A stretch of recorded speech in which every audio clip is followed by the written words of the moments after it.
అందరికీ నమస్తే. ఈరోజు గౌరవనీయులు కవితక్క గారు ఒక ట్వీట్ చేసిండ్రు. అఖండ భారతంలో ఆడబిడ్డకు ఒక న్యాయం, అదానికి ఒక న్యాయం అని ట్వీట్ చేసిండ్రు. అది అక్షరాల వాస్తవం. ఎటువంటి నిజ నిర్ధారణ లేకుండానే, ఎటువంటి ఆధారాలు లేకుండానే ఇలా కవితక్క గారికి అన్యాయంగా జైలు శిక్ష విధించిన కేంద్రము ఇలా అన్ని ఆధారాలతో సహా పట్టుబడ్డ అదానీని ఎందుకు శిక్షిస్తలేదో ఇలా రాష్ట్ర ప్రజలు గాని, దేశ ప్రజలు గాని అడుగుతున్నారు. ఇలా విద్యుత్ ఒప్పందాల కోసం భారత్ లోని వివిధ రాష్ట్రాల అధికారులకు 2100 కోట్లు లంచం ఆశ చూపిండని చెప్పేసి అమెరికా కోర్టు ఇలా గౌతమ్ అదానీకి అరెస్ట్ వారెంట్ జారీ చేసింది. ఇలా ఒరిస్సా, జమ్మూ కాశ్మీర్, తమిళనాడు, ఛత్తీస్గఢ్, ఏపీ లాంటి రాష్ట్రాలకు ఆశ చూపిండని చెప్పేసి ఇవాళ ఆధారాలు ఉన్నాయి.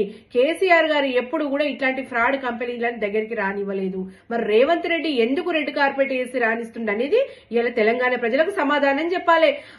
అగ్రరాజ్యం అమెరికానే మోసం చేసిన గనుడు అదాని ఇలా భారత ప్రభుత్వ అధికారులకు లంచం ఆశ చూపిండంటే ఇలా ఎంత మోసగాడో అర్థం చేసుకోవాలి. తక్షణం అంబుజా సిమెంట్ ఫ్యాక్టరీని రద్దు చేయాలని డిమాండ్ చేస్తున్నాం. ఇలా రామన్నపేట సిమెంట్ ఫ్యాక్టరీ ఏర్పాటు కోసం ఎంత ఆశ చూపిండో అని అనుమానాలు వస్తున్నాయి. ఇలా మూసీలో అదానీ వాటా ఎంత అని కూడా అనుమానం వస్తుంది. ఇలా బడేబాయి వాటా ఎంత, అదానీ బాయి వాటా ఎంత, ఇలా హైకమాండ్, కాంగ్రెస్ హైకమాండ్ వాటా ఎంత అని చెప్పేసి ప్రజలకు అనుమానాలు వస్తున్నాయి. ఇలా దావోస్ ఒప్పందాల మతలబైంది, పాత బస్తీ పవర్ అప్పగింత మతలబైంది, ఇలా కోహినూర్ లో రహస్య సమావేశం ఎజెండా అయింది అని చెప్పేసి ప్రజలకు తెలియాలి. తెర ముందే 100 కోట్లు ఇచ్చిండంటే తెర వెనుక ఎన్ని వేల లక్షల కోట్లు ఇస్తుండో, ఇలా ప్రజలకు ఎన్ని భారీ కానుకలు సమర్పిస్తుండో రేవంత్ రెడ్డి గారికి గాని ఇంకా మిగతా వాళ్ళకి గాని అనేది ప్రజలకు తెలియాలి. ఇక్కడ రాయదుర్గం, రామన్నపేట లింకులు ఏందో రాహుల్ కి తెలుసా అని మేము ప్రశ్నిస్తున్నాం. ఇలా అదానీ 2000 కోట్ల ముడుపులు రాష్ట్రాలకు ముట్ట చెప్పింది ఎందుకు?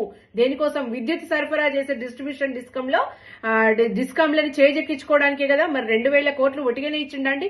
ఇవాళ ఇంత ఫ్రాడ్ అని తెలిసి కూడా అదానీ ఎక్కడ అడుగు పెడితే, ఏ రాష్ట్రంలో అడుగు పెడితే ఆ రాష్ట్రాలు సర్వనాశనమైన విషయం అందరికీ తెలిసిందే. మరి ఇవన్నీ తెలిసి కూడా రేవంత్ రెడ్డి ఎందుకు రెడ్ కార్పెట్ వేస్తుండో తెలంగాణ ప్రజలకు సమాధానం చెప్పాలని డిమాండ్ చేస్తున్నాం.